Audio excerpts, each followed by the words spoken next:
پکڑو اس کو جا کے سمجھاؤ جنت کا رستہ ہے، اس کو سمجھاؤ جا کے کہ میرے بندے اور تو جہنم میں جا رہا ہے۔ نبی علیہ السلام نے فرمایا تھا میں نے دیکھا میری مثال ایسی ہے جس طرح لوگ پاج کے جہنم کے اندر چھلانگے لا رہے ہیں اور میں محمد ان کو پیچھے سے پکڑ کے کھینچ رہا ہوں پیچھے، او بچ جاؤ او بچ جاؤ او بچ جاؤ۔ سب سے زیادہ رحم کرنے والا اللہ ہے۔ اور ایک ماں کی محبت کیا ہوتی ہے؟ ہمارے یہاں تو لوگوں نے ایک ڈاکو بنائی ہوئی ہے، اللہ 70 ماؤں سے زیادہ، اور کائنات کے رب کی قسم یہ جھوٹ ہے، 70,000 نہیں، 70 لاکھ نہیں، 70 کروڑ نہیں، 70 ارب ماؤں سے بھی زیادہ اللہ تبارک و تعالیٰ رحم کرنے والا ہے۔ ماں کی صبر کیا ہوتا ہے؟ وہ تو رحم کرنے، وہ بڑے اور ہے ہی بڑا چنگا تو اس کی طرف آئے تو صحیح نہ بندہ۔ حدیث میں ایک واقعہ آتا ہے کہ نبی کریم صلی اللہ علیہ وسلم نے فرمایا پرانی امتوں میں ایک آدمی تھا، وہ جو آدمی تھا نا اس نے محسوس کیا، اس کی اولاد تھی، بچے تھے اس نے محسوس کیا کہ میں بڑا ہو گیا تو ظاہر ہے بچے نے تو بڑا ہو کے جوان ہونا ہے، جوان نے تو پکی عمر میں ہونا ہے، پکی عمر والوں نے کیا کرنا ہے؟ آگے جانا ہے اور کیا کرنا ہے۔ یہ زندگی کا ایک نظام اللہ نے بنایا۔ نبی علیہ السلام نے فرمایا اس نے محسوس کیا کہ میں بس دنیا میں بس کچھ نہیں ہوں، جانے گا۔ اپنے بیٹوں کو بلا کے اس نے کہا میں تم سے ایک وعدہ لینا چاہتا ہوں، میں نے کتنا پیار محبت تمہیں دیا، کیا کچھ نہیں تمہارے، ایک میرے ساتھ وعدہ پورا کرو گے؟ کہنے لگے جی ابا جی کریں گے۔ ابا جی نے یہ بات کہی جب میں مر جاؤں تو میری لاش کو جلا دینا، راکھ بنا دینا سوا، اور سوا کو لے کے جس وقت کسی دن کو تیز آندھی چلے نا، طوفان انھیری، تو یہ راکھ اس میں ساری اڑا دینا، اڑ جائے پتہ نہیں کتے کتے اس کے دانے، اور آدھی سنبھال کے رکھنا، یہ جا کے سمندر کے اندر یہ ڈال دینا تاکہ پانی جو ہے نا سمندر کے اندر چل کے سکھائے۔ کہ میرے پترو اور تمہیں نہیں پتا میں بڑے گناہ کیتے، میں اللہ کو گیا تھے، اللہ نے پوچھا میں اللہ کو کی جواب دیا، میری اولاد میرے پتروں مجھے اس طرح ہی کرنا۔ نبی علیہ السلام نے فرمایا ایسا ہی ہوا، وہ بندہ جب مر گیا تو اولاد نے اس کو جلا کے اس کی آدھی راکھ کو سوا جو تھی نا یہ سمندر کے اندر بہا دیا، اور آدھی جو تھی نا یہ ہوا تیز چلی جس طرح آندھی اس میں اڑا دی۔ نبی صلی اللہ علیہ وسلم نے فرمایا اللہ نے ایک آرڈر کیا،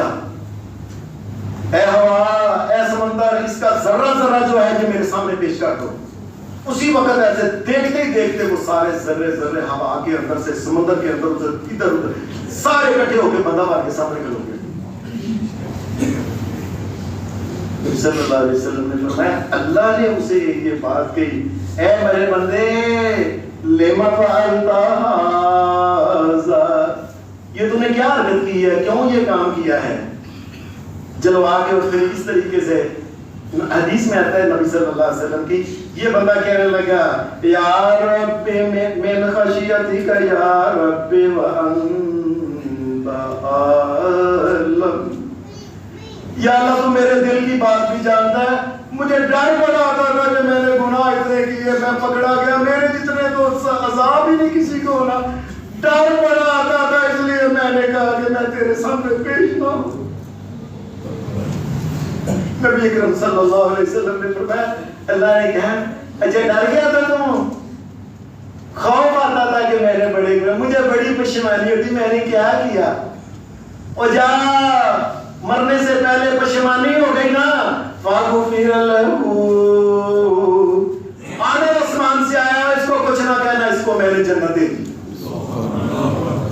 میں نے معاف کر دیا اس کو، اس لیے کہ یہ بڑا ڈرتا تھا، یہ بڑا نہ پچھتاتا تھا، اور کبھی گناہ کر کر کے میرے بندوں پچھتاؤ تو صحیح، میرے پاس آؤ تو صحیح نا۔ یہ جنت کس کے لیے بنائی ہے؟ تمہارے لیے تو بنائی ہے۔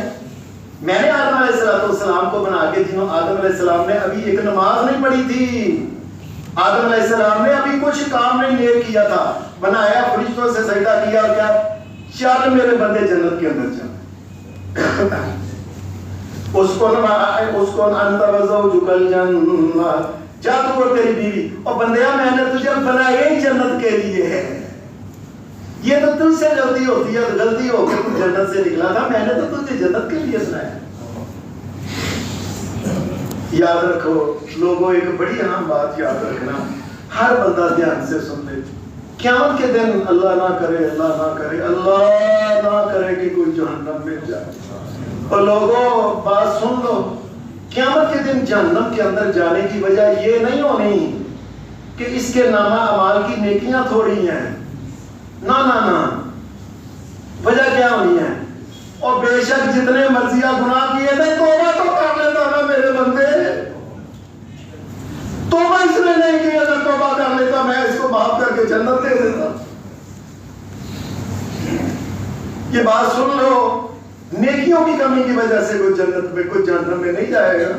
اس وجہ سے جائے گا کہ گناہ اگر ہو گئے تھے تو معافی تو مانگ لیتا نا مجھ سے،